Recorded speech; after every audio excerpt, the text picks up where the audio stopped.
Средното училиште Георги Димитров во општина Карпош ќе добие енергетски ефикасна фасада. Градоначалникот на Скопје, Коце Трајановски, денеска изврши увид во градешните активности за реконструкција на фасадата.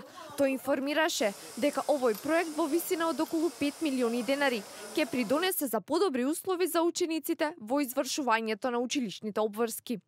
Променете целокупниот кров, направена е гасификацијата на училиштето, направена е замената на подовите и еве сега правиме енергетска фасада на ова училиште.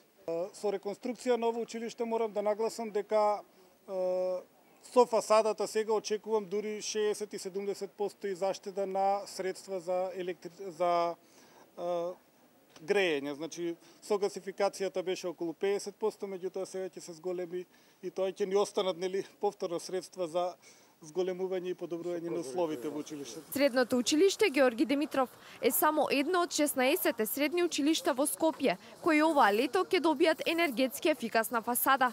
Вредноста на овие зафати е 23 милиони денари. Од 2010 до 2015 година, градот Скопје за реконструкција на средните училишта од буџетот одвоил околу 227 милиони денари.